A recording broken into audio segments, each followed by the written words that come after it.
जय जय साथियों, सोहम गुरुश्गुरुवे नमः, सोहम गुरुश्गुरुवे नमः, सोहम गुरुश्गुरुवे नमः। सर्वे भवन्तु सुखिनः, सर्वे सन्तु निरामयाः, सर्वे भद्राणि पश्यन्तु मा कश्चित् दुर्भाग्यो भवेत्।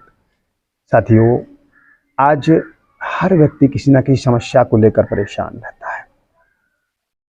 व्यक्ति अत्यंत दुखी हो गया है। दुख का कारण कुछ तो सही होता है और कुछ हमारा मानसिक होता है, मानसिक उपज। कभी कभी क्या होता है, हम मन से दुखी होते हैं। हमें कोई दुख होता नहीं है, लेकिन हम मन से दुखी हो जाते हैं।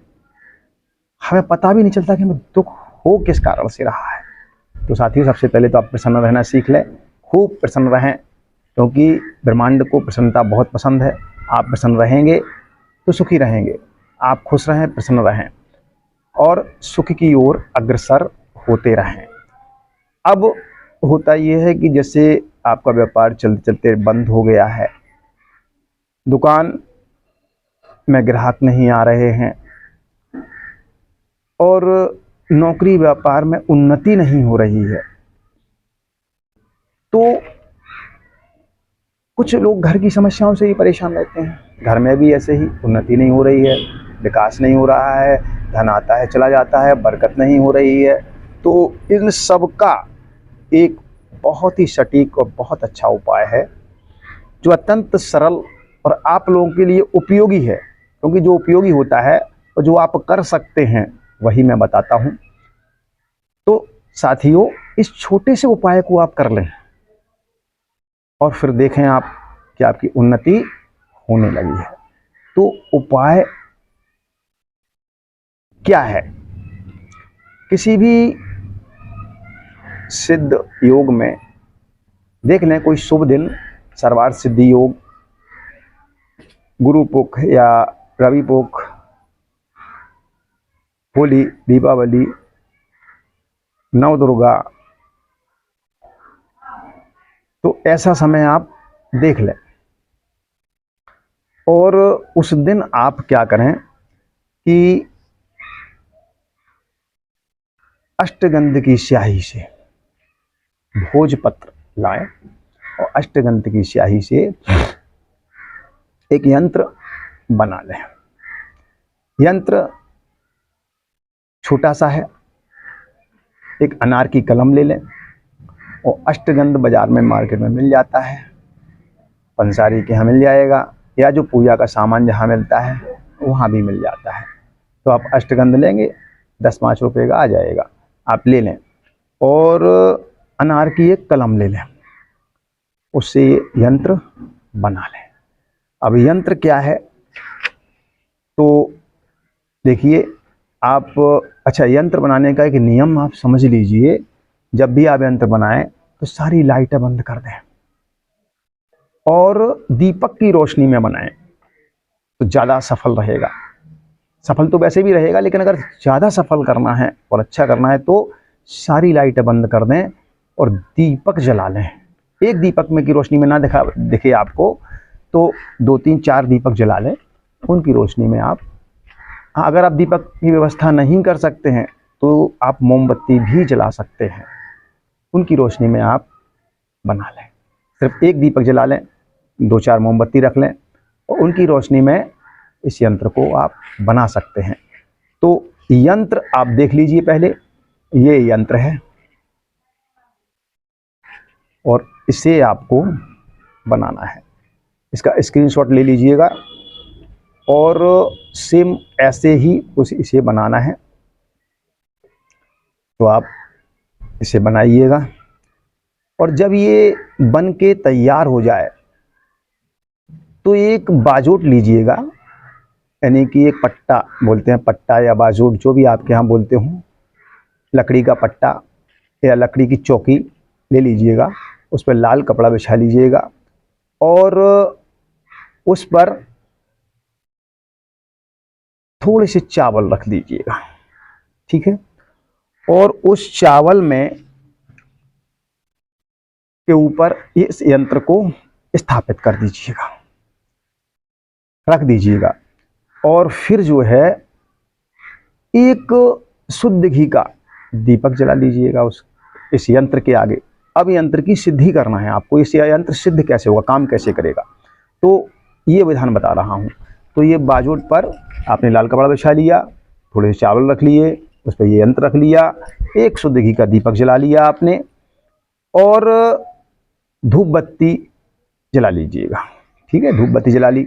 अब जल हाथ में लेकर के संकल्प लीजिएगा, अपना नाम, गोत्र, स्थान, समय और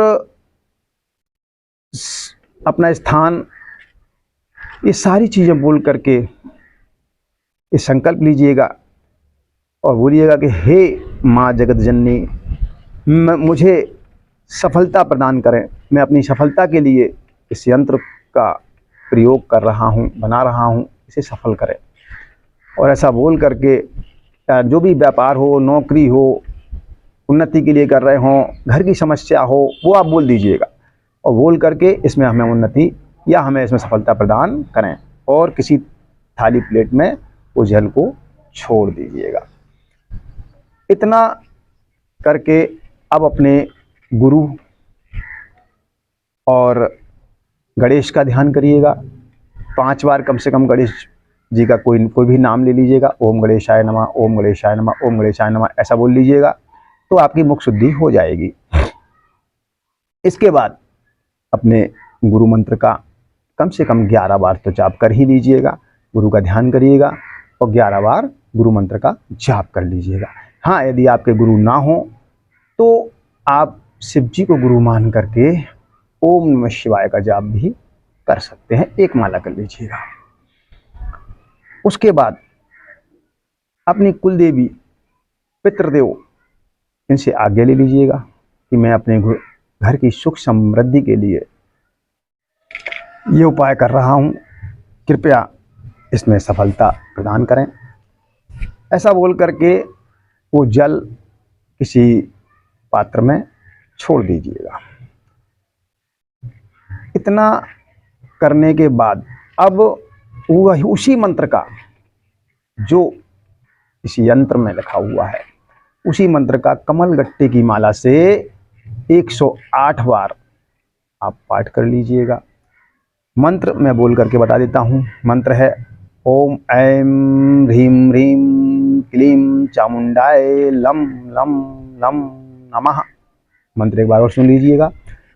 ओम ऐं ह्रीं ह्रीं क्लीं चामुंडाय लं लं लं नमः। ये मंत्र है। आशा है आपने अच्छी तरह से सुन लिया होगा, तो इसे नोट कर लीजिएगा, किसी कॉपी नोटबुक में नोट कर लीजिएगा। और अब आपका कार्य पूरा हो गया। अब आप इस यंत्र को थोड़ा सा जल लेकर के चारों तरफ फिरा करके ज़मीन पर छोड़ करके नमन करके उठ जाइए और इस यंत्र को किसी कांच की फोटो फ्रेम में फ्रेम करवा लीजिएगा या लेमिनेट करवा लीजिएगा। लेमिनेशन करवा के इसे आप अपने घर में रख सकते हैं। अगर घर के लिए बनाया है तो घर में रखिए, दुकान के लिए बनाया है तो दुकान में रखिए, अगर कोई व्यापारिक स्थल है आपका उसमें रखिए, या कोई कार्यालय है तो उसमें रख लीजिए। आप देखेंगे दूसरे दिन से ही चमत्कारी रूप से आपको लाभ होने लगा है।